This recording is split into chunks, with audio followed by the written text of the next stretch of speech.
All right, welcome into Big Hitters Only, very special podcast. We have a good buddy of mine, Robert Hogewood, on to talk a little bit different kind of podcast, to talk the App State head football coaching job. App State fired Shawn Clark today after 5 seasons. And we want to get Hogewood on to chop it up about the App State job, the motions he's going through, and everything Shawn Clark and App State. What's up, Hog? Boss Martin, just an honor to be on with the big hitters. So shout out to all the big hitters out there. We'll call this the app hitters only here for this quick segment. But yeah, it's a tough day for the Mountaineer fans.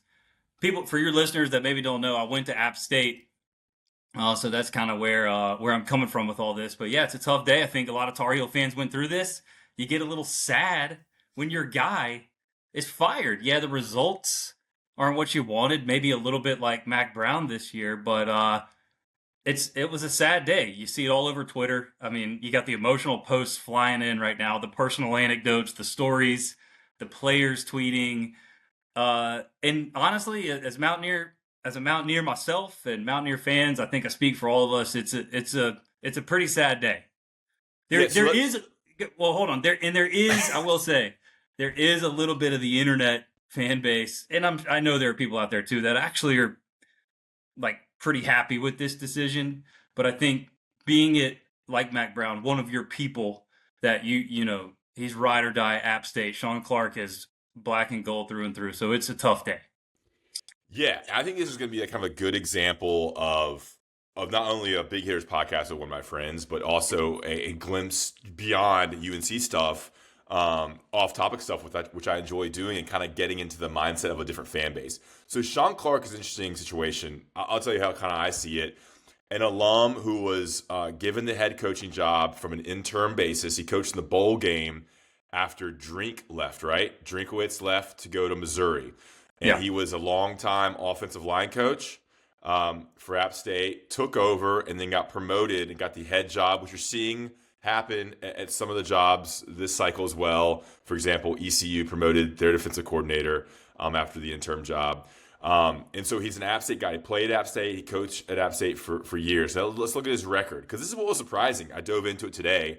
Overall, Shawn Clark went 40-24 over the course of 5 seasons in the one bowl game in 2019, and he went 25-15 in the Sun Belt Conference.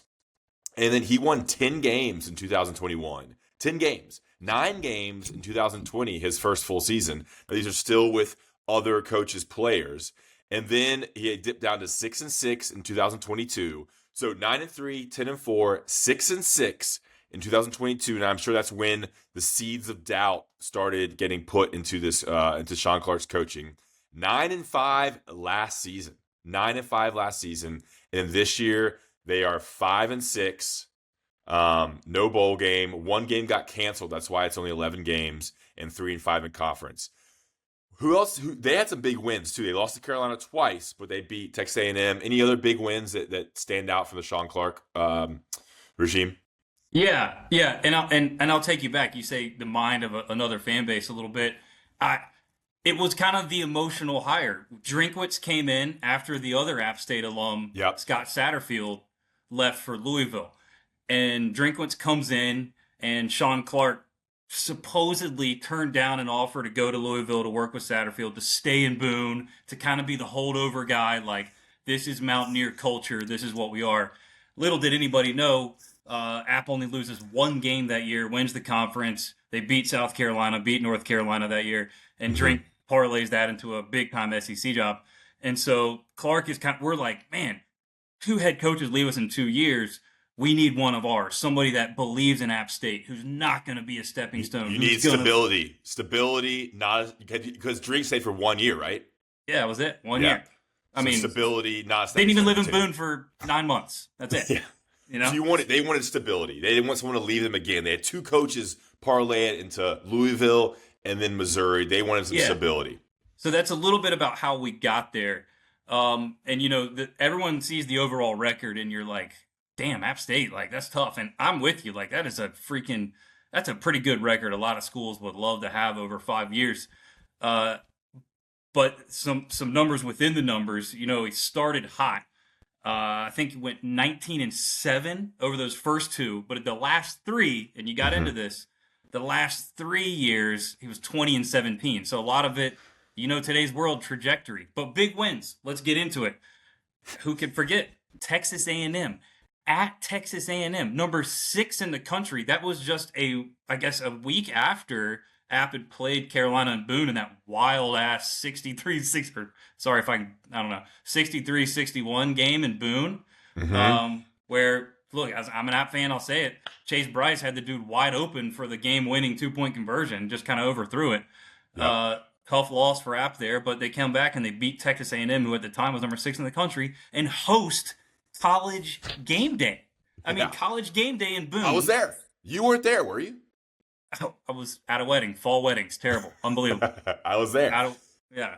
What a run. Yeah, so the Texas A&M game, sorry, I'll let you continue. Texas A&M, and then, Carolina. Take Carolina on the brink, kind of Drake May's coming out party. It was the biggest game, considered the biggest game in Boone history in terms of just bringing in UNC. It was the 2 home games for UNC, and then UNC was going to come to Boone and then beat Texas A&M in College Station, and then host game day. You had who's the country star? Luke Combs. Luke Combs was the game day picker, and then they came back in that game, right? And it was like a thriller, and they beat them. They beat they beat Troy on a Hail Mary, and kind of what people don't forget, or people will forget, is Troy actually ended up winning the Sun Belt that year. They were the best team in the conference.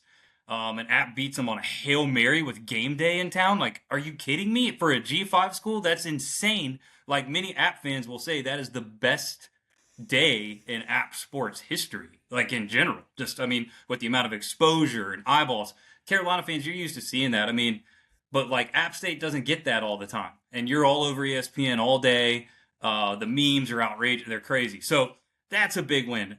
Clark also has the most wins over ranked opponents of any App coach. We played Coastal Carolina that year when they were ranked. They hadn't lost at that point, I don't think. And that was a great Chase Bryce game. App kicked a field goal. It was a weeknight game. It was huge. App kicked a field goal, no time left, and then that's when Chase Bryce posted the screenshot. Shout out Chris C. Breezy.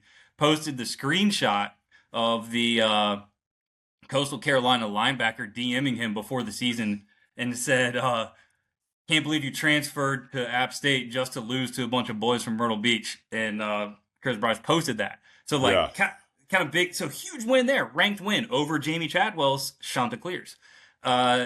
Also beat James Madison last year when they were 10-0. Kirk Signetti's James Madison Dukes. They were 10-0. Game day was in town for that game. App goes in their house, beats them 3-0 against East Carolina in this tenure. That's a big deal. That might be similar to State in Carolina. It's like, look, if we're going to play ECU, that's a big deal. Recruiting in state, you work with ECU people, you can talk trash. We played Charlotte one of those years. Unfortunately, Biff wasn't the coach. I wish he was, but we were 1-0 against Charlotte under. So look, you're 4-0 against those peer opponents. That's a big deal.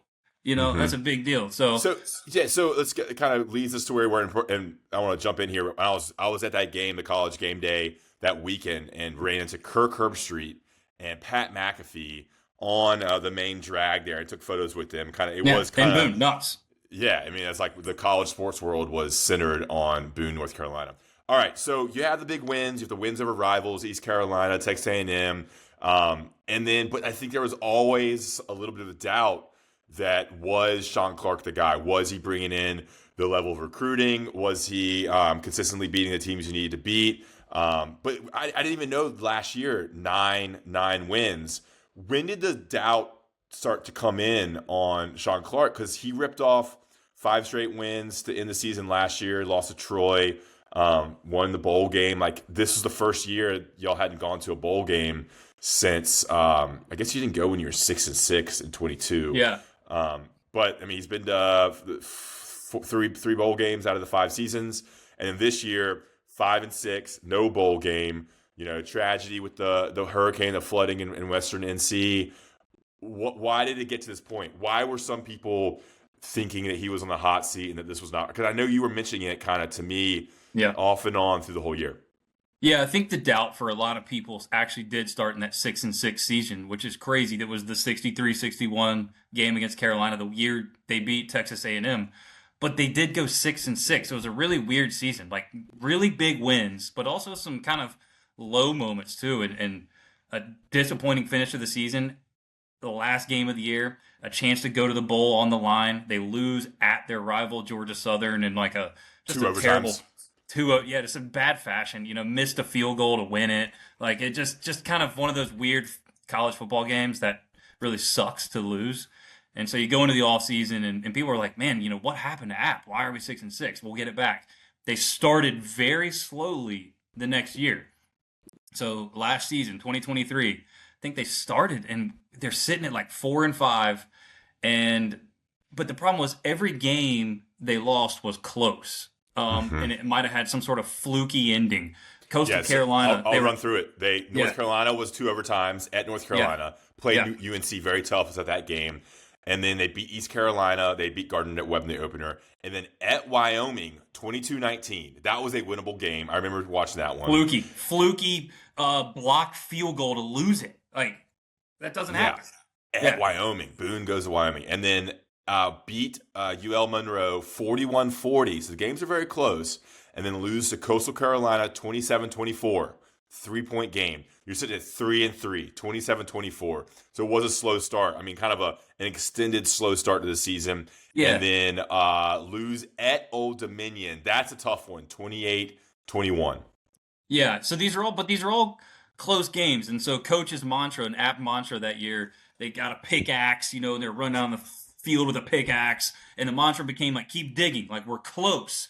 Stay with it. We're going to get over the hump. And then sure enough, I don't know what changed. I mean, coach's message was hitting clearly, but then they ripped off, I think, 4 or 5 straight and went on to win their bowl game down in Florida, the Cure Bowl.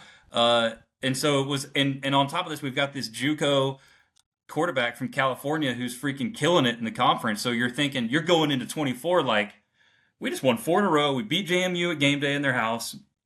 Like, won our bowl game. Quarterback's coming back. Skill positions are coming back.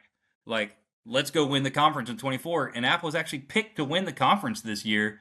And so I think already, I mean, App is like a baby Bama. The expectations are insane. They are. I mean, and coach, if you look at coach's press conferences, he'll tell you the standard is crazy high, which is good. You want that. You want that standard, but he didn't run away from it. He said, we play for rings, we play for championships. He said that all the time. And so when you're not doing that and you're not really even close to doing that, that's kind of what the story was. And it really came out this year. Clemson just gashed App when people actually thought App had a small chance to at least be in the game. And you kind of chalk that up to like, they're playing Clemson. But I think it was the game after. Yeah, Clemson got beat pretty bad by Georgia 34-3. And they came back and whooped App State. Yeah, and then App goes and plays on national TV, opening conference game, South Alabama, who's, they're kind of an up-and-coming Sun Belt team, but, like, honestly, App at home, Boone at home at night, weeknight, like, App should win those games. They're favored, and South Alabama honestly just embarrasses App, and there are a lot of questions about body language, effort plays. I mean, it was like 28-0 in the first half at one point. So I think that is really when people were like, what's going on here? And look, let's be real. College football is different. I think if Clark, who's App's head coach or was App's head coach, comes in kind of this pre-portal era and is kind of that old school App State Mountaineer culture, we're going to develop you. We're going to get in the guys that were overlooked and they're going to, develop and turn into real App guys. I think you're looking at a potential, Hall of Fame coach, man. And I think because he was in App for the long haul, but he came in and, portals changed, NIL money's changed, and that stuff affects App State just as much as it affects Carolina, NC State, Duke, Wake. Do you have a lot of players leave and portal up, as you like to call? Have you Portal have you up. experienced that? Yeah, have you experienced that the last couple of years? A couple portal ups, but not enough, I think, to make a significant impact. But I think what the real impact is, and every school deals with this, is you have to re-recruit Yeah. everybody. Like there is no like, oh, this quarterback's going to be back next year. It's like, oh, is he going to leave? And so App had a great quarterback, Joey Aguilar, and then they had to pay him so he would stay. I mean, he says he would have stayed, which I love about him, but it's like realistic thing is, the guy has a good season, and you're worried he's going to go bail somewhere else. Yeah. Shout out Jalen McLeod at Auburn, by the way. I think you're having some of your backups who you expect to be starters the next season leave to go play elsewhere because they've been on the bench for 2 years, 3 years. Yeah. For the development. I think you're seeing that elsewhere. Like players you expect that, hey, they're going to stay 3 years in their junior year, senior year, they're going to be starters. You're seeing those guys leave to try to go play somewhere. Some people portaling up, some people portaling down. So it's affecting everybody, but it's different at a school like App. That's it. Playing time, guys. Yeah, you can't develop. They're not patient. It's a microwave, man. It's a microwave society right now where it needs to be oven baked. Shout out my guys, Josh Thomas and the Black and Gold Pod who say that all the time. Shout out those guys. I was on that pod once, back when App State loved me. All right, we got 10 minutes left. Before that's right, dude. You are the enemy. Oh my God, I forgot about that. We're not talking about that, are we? We're not talking. But I was on that Black and Gold. I was one of the most electric performances on that Black and Gold podcast the week of the Carolina game. That was beloved by everyone. Okay, so 10 minutes left. So, all right, did you expect this to happen? Were you waiting for it, or did you kind of see all right, or just because of the no bowl game situation? Dude, the streets were hot. The streets were really hot. I mean, every college football fan, if you're into it, you're on the internet. Guys have wives and kids, and they got burner accounts they're on, scrolling on the side of the couch. You see what's out there, but the only thing is you have is the internet fan base real? Does that reflect what does at App they're called the Circle of Excellence? Does that reflect what the Circle of Excellence donors are feeling? Does the burner account guy from Give Me a Town. Give me one. Yeah, Hickory. Does the burner account guy from Hickory, does that reflect Circle of Excellence and what they think? Me personally, I was stunned. I thought 3 things. One, he's one of us. He was a Mountaineer. He bleeds black and gold. He's earned that opportunity, right? You've got rapport at your job. You mess up. You tweet something bad.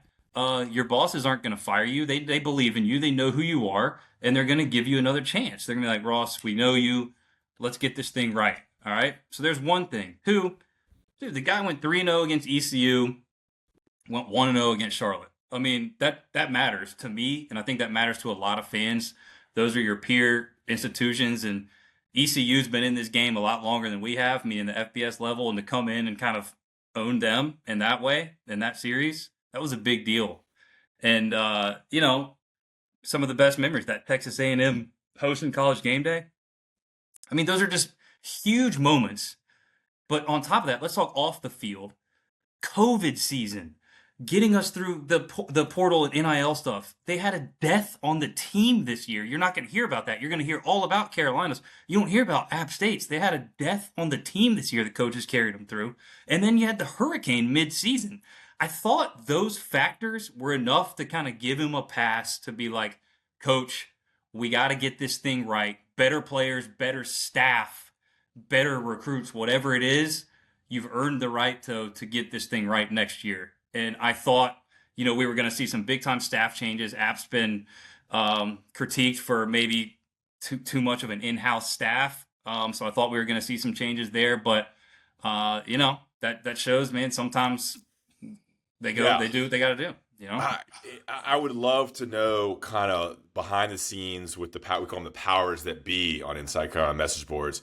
The movers and shakers, the guys who have the money, people in the athletic director's ear. I would love to kind of hear what happened, because from everything you're telling me and just look at the record and then understanding kind of what he got them through. I mean, a lot of similar things with Mac. Got him through COVID, a death on the team, a great leader. A new era of college football, honestly. Yeah, transitioning from NIL and kind of trying to handle and juggle NIL and the transfer portal, dealing with a very turbulent period in college football. And from everything I've heard and read, that Shawn Clark's a great guy, just a dude, salt the earth man, Oh yeah. a mountaineer, and then he's an alum too. And you would think he would get the benefit of the doubt. 9 wins last year. But I think the standard, it's crazy. The standard App State's like this 10, 11, always competing for a Sun Belt championship. And I read in the release from the athletic director, like they want to compete for the college football playoff now as one of the group of 5 teams. So the expectation is super high, probably because of how much success y'all have had with Satterfield and before that, and the success you've had over Power 4 teams too. So I'd love to understand like what happened. Like we see it on Twitter, you see it on message boards, but who is in his ear telling him like it's time to make a change? We'd rather fire him a year early than a year late. Writing's on the wall. The trajectory's going down. They're not going to allow any dip and no bowl game. They're going to kind of get ahead of it. It seems like is what they kind of saw the trajectory maybe and some signs, whether it be recruiting or transfer portal or money or something, and said, look, this is not going the direction we want. We don't have to deal with another maybe 5 or 6 win season. We gotta get back in the 9-10 range and can have dips like this. I think, and you said it, and I want to say too, you touched on it. I touched on it last. Off the field, you couldn't find a better I mean, Shawn Clark has been an amazing representative of App State. I mean, that dude is App State, a good guy, looks after his people up and down, all in the program and in the building. So you can't discredit that either. But yeah, as far as like these decisions, I would love to hear like when there's kind of some rumors and people were saying at Coastal Carolina this year now, and Clark did go 0-3 at Coastal. I mean, Myrtle Beach, tough place to be. Goes 0-3 at Coastal, and the game this year was really ugly. It just felt like something felt really off, and rumors were that there are some Board of Trustees members sitting in the crowd and not on the sidelines in their usual spot. And, maybe getting a vibe for what the crowd was thinking. I don't know. Because we don't have like huge money, I mean, it matters. Every donation matters at a place like App State. So, I don't know if they were kind of vibe checking. I don't know what that was about, but there were some rumors of that. So there's a chance that maybe some things started happening on that loss at Coastal. But then the team responds, 2 big wins at home, senior day win against JMU again, and then just an ugly loss at a rival at the end. And you say it, the last thing you say it, the standard at App, I said it, it's like a baby Bama. The fans lose their mind when you win 8 games. I mean, it's like, and the thought is, I think from the press release, the thought is, if you're winning the Sun Belt, that means you're probably in the conversation for the playoff. And I think that's kind of, I mean, it's a good way of wording to get your brand out there, but like you're thinking, all right, if we're going to win the Sun Belt, that means we're in a conversation, because the Sun Belt is thought of as a great group of 5 conference. I mean, the quality is great. So I think that's what they're thinking. In 5 years, no championships. Granted, they did play in the championship game twice in that tenure. 5 years, no championships. The trajectory this year, no bowls the last 2 out of 3 years. Fans don't like it. And I think whether that's the internet fan base, as I'll call them, as well as obviously some circle of excellence members, Yeah. All right. Well, I mean, you can just tell. You can tell Hogewood is locked in on Twitter. He's always sending me tweets when there's any sort of drama with App State. It's an electric fan base that kind of lacks the beat writer and the coverage they deserve in terms of like someone covering the team day to day, or like a website or a locked in message board. There's some good podcasts, but Twitter's kind of where it all goes down. But there's some message boards, right? App State Mania, that's their 24/7 site. Can I say that? What's the big board though? The cabin, Yosef's cabin. Yosef's cabin is a little toxic, as they say. I'm sure IC's got some of those. Oh yeah. And, Hog was locked in. We wanted to get him on here. Anything else? Any wish list of who the candidate could be? Like any rumors? Like now it's like be careful what you wish for. You're in it for, and we talk about this. Like it's exciting now. Just like UNC's going through a search, it's kind of exciting now knowing the potential of what could happen, the names you could get. You could get a star defensive coordinator, offensive coordinator from the Power 5, a stud, lesser known head coach. What are you thinking? What are you hearing? And we'll get you out here in like 1 minute. Okay, yeah. I also got to shout out the guys at the Black and Gold podcast. They have been a great source for App State info. So if anybody ever is looking for that, you got to give those guys a listen and a shout. But It is. You kind of you're sad, and then it wears off, and then you get excited and optimistic. I think number one, man, we got to build a good staff. Clark was criticized for maybe not having the best staff in the world. So you got to get a good staff as a whole. We don't have a ton of money to do that, so I'm not sure what you're identifying. Be careful what you wish for. So a lot of these people that wanted him gone, we'll see. I hope it works. Uh, Man, you got to get someone in that understands what Mountaineer culture is. Let's go. Got to know Mountaineer culture, but bring some fresh, innovative ideas as well off the mountain. And I think hopefully that's the recipe that brings us back into that Sun Belt Championship era. And we open next year at Charlotte in the Panthers Stadium, so it's going to be exciting right off the bat. So would you rather have a coordinator from the Power Four or a head coach from the Group of Five moving up a level to the Sun Belt and App State? Yeah, I don't know. I guess that just kind of depends on who it is. But I think the new realistic in college football is if someone's having some success, you can expect them to be there 3 to 5 years and then move on and transfer portal and just keep rolling. Yep. I mean, that's what it is now at this level. Awesome stuff. All right, Hogwood, that was great. Electric, dude. You could tell you could tell you're a former podcast host. The Gate City podcast with Robert Hogewood had a good run during COVID. 2 seasons, right? Yeah. Tar Heel fans, y'all might know me as well. Come on. Yeah, you guys know. He's on Twitter too. Got a little ACC in my blood. All right, guys. That was fun. Have fun, Ross. All right, see you guys.